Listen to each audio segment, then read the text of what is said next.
What if the person you dismissed every day had the power to destroy everything you've built? At Greenwood and Associates, executives in crisp suits exuded confidence, while people like Ella Turner, the cleaners, remained unseen, treated as invisible by those in power. But soon, the very ones at the top would come to realize the high price of underestimating those they thought unimportant. Subscribe and immerse yourself in the story. In the heart of San Francisco, nestled between gleaming glass towers, stood Greenwood and Associates, a consulting firm renowned for its expertise in propelling tech companies to new heights. With its prestigious clientele and multi-million-dollar deals, the firm had become a beacon for the brightest minds in the industry. Yet, in the shadow of this elite establishment, those in the lower ranks, the janitorial and administrative staff, were often overlooked, treated as mere cogs in an impersonal machine. Ella Turner was one of those unnoticed employees, but her story was far from ordinary. Recently hired as a janitor at Greenwood and Associates, Ella wore the standard Navy uniform, her hair neatly tied back and her cleaning cart always in tow. To the world, she blended into the background, invisible to all. To the management, she was just a faceless worker, one of many who took on the menial tasks no one else cared to do. What no one knew, however, was that Ella Turner was not just a janitor, she was the founder and majority shareholder of Greenwood and Associates. Years ago, after the firm had solidified its place in the business world, Ella had handed over day-to-day operations to her cousin, Luke Turner, who took on the role of CEO. Due to personal health challenges, Ella had stepped back, observing quietly from the sidelines as the company grew. But now, she was ready to find out if the company she had built was still being run with the integrity it was founded on. It didn't take long for Ella to realize that many of the firm's leaders had strayed from the core values they were meant to uphold. She knew she had to act, but she couldn't reveal herself just yet. She needed to understand just how deep the corruption ran. So day after day, she followed the same routine, arriving early, long before the office came alive with activity, and making her rounds through the building. As she mopped floors and emptied wastebaskets, she quietly observed the people who passed by. The contrast was striking: the towering offices and expansive conference rooms, all a world apart from her humble cleaning cart.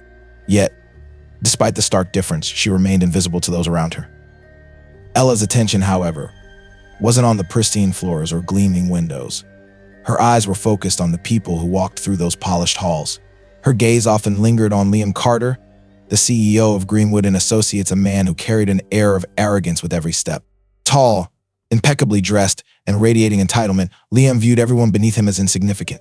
Whether it was a junior consultant, a receptionist, or a janitor like Ella, they were all beneath his notice. His dismissive attitude, especially toward the support staff, never escaped Ella's watchful eyes. Then there was Monica Hayes, the chief strategy officer, whose superiority mirrored Liam's. Monica regarded the support staff as little more than obstacles standing in her way. Her conversations, often laced with contempt, revealed her deep disdain for those she deemed beneath her. One day, while sweeping the hallway outside their offices, Ella overheard Monica speaking with Liam. The conversation, dripping with arrogance, was casual, yet the venom in their words was clear. Neither of them realized Ella was standing just out of sight, listening intently to their every word. "I don't know how much longer we can afford to keep the janitorial staff around," Monica said. "They don't even clean the offices properly. It's embarrassing for a firm of our caliber." Liam chuckled in agreement. "They're lucky to even have a job. It's not like they could do anything else. We can always replace them." Ella's heart sank. She had expected this kind of behavior, but hearing it so plainly spoken was a wake-up call. The company she had built with hard work and determination had fallen into the hands of people who didn't respect the very foundation it was built on. And now, she realized it was up to her to restore that respect. Ella continued her quiet observation of the company, growing more frustrated as time went on. It wasn't just the arrogant behavior of Liam Carter, the CEO, that troubled her. It was how he treated everyone beneath him, especially the lower-ranking employees like herself. Liam's condescending attitude toward his staff had been apparent from the beginning. He belittled junior consultants and openly blamed them for mistakes, creating a hostile and intimidating work environment. He used his position to make others feel small, dismissing anyone who dared challenge him. But what disturbed Ella the most was how Liam started treating her. At first, she thought she was overreacting, but soon, she realized that his behavior was no longer just dismissive, it was inappropriate, bordering on harassment. Every time Liam passed by her, whether she was cleaning the hallways or working in the break room, he would stare at her in a way that made her skin crawl. It wasn't just a look of disdain, it was something darker, more unsettling. His comments, too, began to take on a more personal, inappropriate tone. One morning, as Ella was mopping the floor outside his office, Liam walked by and suddenly stopped, eyeing her from head to toe.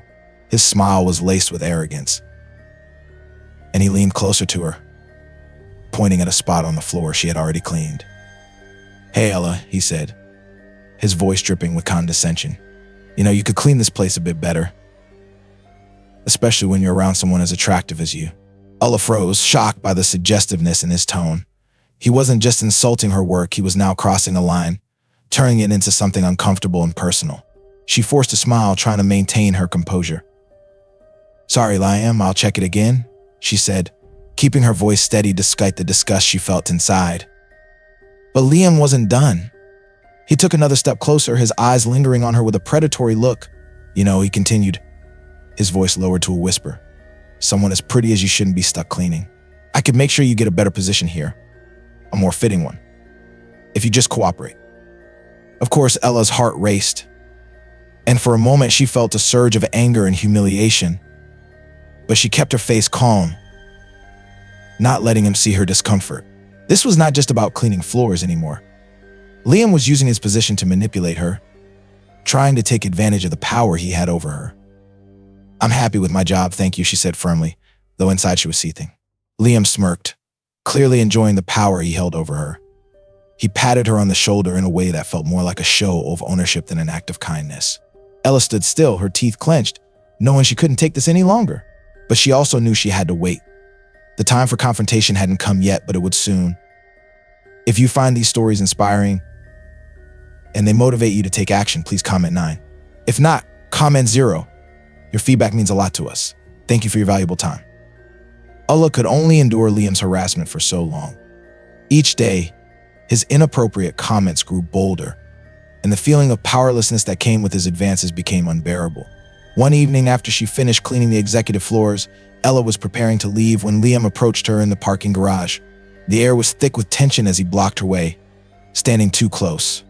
His expression had shifted from casual to something far more unsettling. "Ella," he said, his voice low and almost predatory, "you've been working so hard lately. I've been thinking maybe you deserve something more than this cleaning job. There's a place for you here. Just need to be a little more cooperative." Ella's heart pounded in her chest as the full weight of his intentions sank in. His words were laced with a threat, a veiled promise that if she didn't comply with his demands, her job would be on the line. "I can make sure you're not here much longer," he continued, stepping closer, his breath hot on her neck. "You won't have a chance anywhere else, not with your lack of experience. But if you listen to me, I could set you up with something better. Don't make this harder on yourself."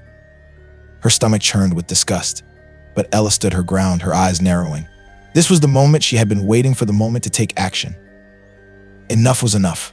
She looked him dead in the eye, her voice steady and cold.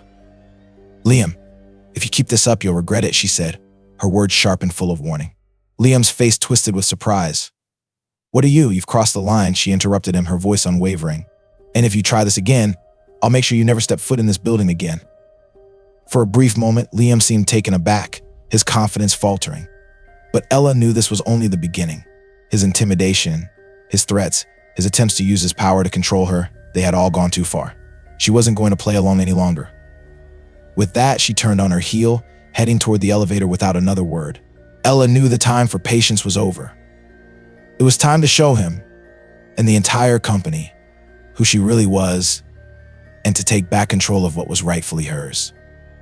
The next morning, Ella walked into the office not as a janitor but as the CEO, dressed in a tailored suit, her hair styled neatly. She carried herself with the same confidence that had once only been seen in Liam and Monica. As she passed through the lobby, the same employees who had ignored her before now stared at her in awe. Liam and Monica sat in the boardroom preparing for a meeting when they noticed her enter. At first, they didn't recognize her, but when she made her way to the head of the table and stood beside her cousin Luke, the true CEO, their faces turned pale. "This is Ella Turner," Luke announced proudly, gesturing to her. "The founder and owner of Greenwood and Associates." The room fell into stunned silence. Liam's expression shifted from confusion to disbelief. He stood up quickly, his confidence faltering for the first time. What? What is this?" he stammered, glancing between Ella and Luke. "This has to be a joke." "You're the janitor?" Ella cut him off, her voice calm and steady. Yes, Liam, I've been working undercover as a cleaner, observing the company firsthand, and what I found was disturbing. Her gaze locked onto him. You've harassed me, you've mistreated employees, and you've abused your position. You've failed to uphold the values this company was built on. Liam's face flushed with anger, but there was a flicker of fear in his eyes. He took a step back, his arrogance quickly replaced with panic. This can't be happening. You can't do this. I'm the CEO here. Ayala's voice grew colder. Not anymore. Effective immediately, you're fired and legal action will follow. Liam, now standing at the back of the room, seemed completely disoriented. His usual self-assurance was gone. Allah, please, he began, his voice shaking, but his attempt to regain control only made his weakness more apparent. You can't, this isn't right. Ella silenced him with a glance, her voice unwavering. No more chances, Liam. You had your opportunity, and you abused it. You're done here. Liam's face turned a deep shade of red. His pride was bruised, but even he could sense the finality of the situation. His body language shrank, no longer the powerful figure he had once been. You'll regret this, he muttered. But there was little conviction in his words. Ella met his gaze without hesitation. I highly doubt that. He was escorted out by security, each step a reminder that his power had evaporated in an instant. The room remained eerily silent, the weight of Ella's words hanging in the air. She turned to face the rest of the management team, her gaze sweeping across the room. For those of you who have acted with integrity, your jobs are secure. But for those of you who have contributed to this toxic culture, there will be consequences. Several board members and managers were dismissed on the spot as security escorted them out of the building. Ella addressed the remaining employees. Greenwood and Associates will now be a place of respect, innovation, and integrity. This is the company I built, and it will thrive again under the right leadership under Ella's guidance. The office atmosphere shifted. Those who once overlooked Ella now regarded her with newfound respect. The toxic culture that had once dominated was gone, and the company began to thrive again. Sitting in her office, Ella reflected on her journey. The company she had built from the ground up was now back in her hands. Her patience and quiet strength had led her to this moment. After observing from the sidelines, she had acted decisively to restore the company's integrity. Ella had always built Greenwood and Associates with purpose, not just business savvy. To see it lost to greed and arrogance was painful, but necessary to understand the depth of the corruption.